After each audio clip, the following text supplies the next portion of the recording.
اگر در ایران خدمت سربازی انجام دادید و الان میخواهید که ویزای مهاجرتی یا غیر مهاجرتی به آمریکا بگیرید، این ویدیو برای شماست. من غزال نیکول مهرانی هستم، وکیل مهاجرت در میشیگان، اما میتونم خدمات دفترم رو به شما عزیزان در هر کجای دنیا که باشین ارائه بدم. اول سوالی که به ذهنتون پیش میاد ممکنه این باشه که من در ایران خدمت سربازی کردم، آیا این مغایر هست با این که من بتونم ویزا بگیرم یا خیر؟ جواب کوتاه خیر هست. صرف این که شما در هر برانچی، در هر شعبه دولت، چه در ارتش چه در سپاه، خدمت سربازی انجام داده باشین، به این معنا نیستش که شما نتونید سفارت برین، یا اگر که به سفارت برین برای ویزاتون اپلای بکنین ویزای شما در جا رد خواهد شد. این فقط یک فرضیه غلط هستش که بین بعضی ها رواج پیدا کرده متاسفانه. اگر که شما در هر از دولت یعنی ارتش یا سپاه خدمت سربازی انجام داده باشین، کاملا و به صورت کاملا قانونی شما میتونین برای ویزاتون درخواست بدین. نکاتی هستش که باید بهش دقت بکنید.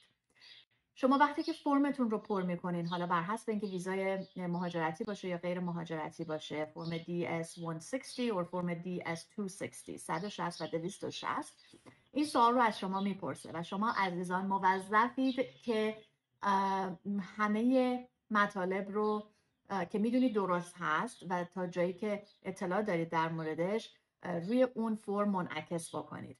وقتی که شما فرم رو امضا میکنید اونجا دارید قسم میخورید که تمام اطلاعات درسته. بنابراین اگر که فکر میکنید که با عدم ذکر خدمت سربازیتون میتونید از این مسئله رو پیدا کنید، متاسفانه همچین چیزی درست نیست.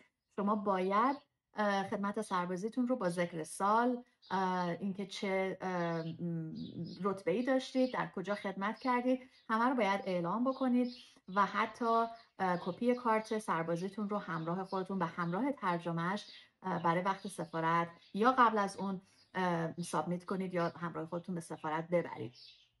بنابراین اینکه سوال این که عزیزان میپرسن که آیا من میتونم این رو نگم یا آیا موظفم که بگم، جوابش این هستش که شما موظف هستید مطابق قانون. اینکه خدمت سربازی در کجا، به چه مدت، چه رتبه‌ای داشتین و در کدوم برانچ بودین، در کدوم شعبه دولت بودین رو حتما باید ذکر کنید. نکته دوم این هستش که دوستان میپرسن که آیا سفارت اطلاع داره که من در کجا خدمت کردم؟ اگر که در سپاه خدمت کردم میتونم بگم در ارتش بودم، یا اینکه میتونم اصلا عنوان نکنم. متاسفانه آفیسری که با شما مصاحبه کنه یا اگر در آمریکا باشین آفیسری که با شما در فیلد آفیس مصاحبه میکنه کاملا آشنایی به سیستم سربازی ایران دارن. اون میدونن که سیستم سربازی در خدمت سربازی در ایران اجباری هست و شما انتخاب نمی کنید که به سربازی برید یا نه.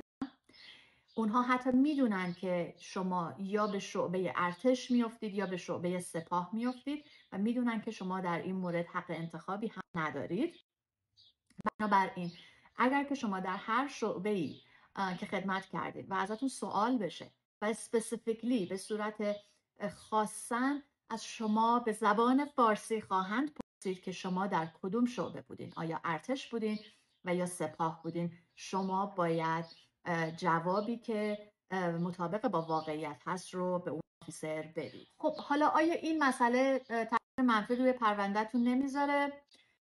جوابش جواب خاکستری هست، اما جوابی که میتونم به صورت مطمئن به شما بدم به عنوان یک وکیل این هستش که اگر که شما جوابی که مطابق قانون نباشه، جوابی که درست نباشه و جوابی که متاسفانه و خیلی در شرایط بدتر دروغ باشه، اثرات سوءش روی پرونده شما خیلی بیشتر از این هستش که شما حقیقت رو به اون آفیسر که داره با شما مصاحبه انجام میده بگید.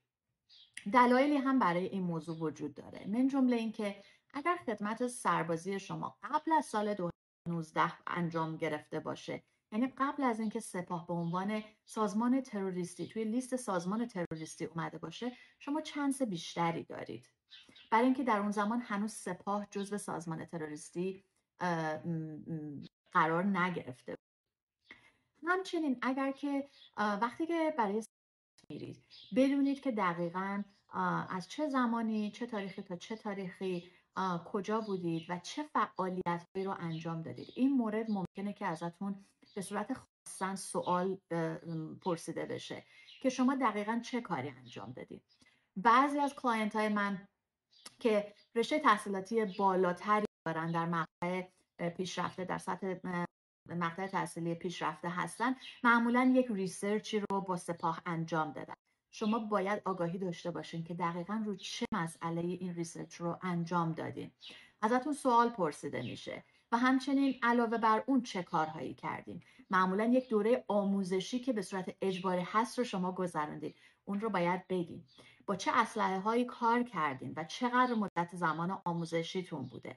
علاوه بر اون چه فعالیت های دیگه ای داشتین. این چیزی که من از کلاینت ها متوجه شدم، تمام این دوره‌ای که شما میرین، این دوره 2 سال، در واقع خدمت سربازی، اون چیزی که تو ذهن مخصوصا شاید ما خانم ها باشه نیست. شما کارهای دیگه ای میکنید، مثل کلینینگ، مثل کمپینگ، تمیزکاری، کمپینگ، چادر زدن در صحرا و بیابون، مرتب کردن، کارهای اداری. یادتون باشه که این مسائل رو به یاد داشته باشین و اونجا ذکر کنین که اگر ازتون سوال پرسیده شد، دچار حمله پنیک نشین و بدونید که به نفعتونه که هر چقدر که بتونید روی مسائلی که غیر مسائل نظامی هستن فوکس بکنید. یادتون باشه نکاتی که شما در مورد خدمت سربازیتون با آفیسری که در سفارت باهاش صحبت کردید گفتید، مو به مو ضبط و ثبت خواهد شد.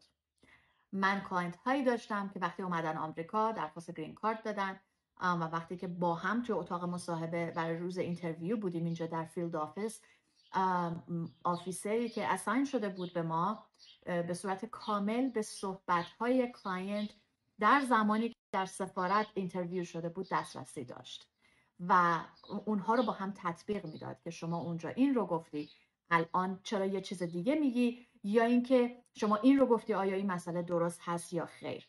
پس یادتون باشه چیزی که شما میگید بسیار مهم هست. گاهی اوقات یک کلمه، گاهی اوقات یک language barrier، یعنی مشکل فرهنگی، مشکل فهمیدن به دلیل زبان یا مسائل فرهنگی میتونه جواب شما رو از یک معنا به یک معنای دیگه تبدیل بکنه. و در آخر یادتون باشه که رمز یک مصاحبه خوب داشتن آمادگی شماست. اینکه چقدر به پروندهتون احاطه دارین، اطلاعاتی که روی اون فرمتون پروواید کردین، اینکه چطور شما برخورد میکنین، میزان استرستون چقدر هست، آیا با آفیسر آی کانتکت یا ارتباط چشمی برقرار میکنید یا خیر، آیا صدای شما میلرزه یا خیر، آیا اطلاعات کافی در مورد خدمت سربازیتون و اطلاعات دیگه‌ای که آفیسر ازتون میپرسه دارید یا خیر. اینها همه نکات تاثیرگذار هستن برای اینکه شما یک مصاحبه موفقی رو در سفارت داشته باشید.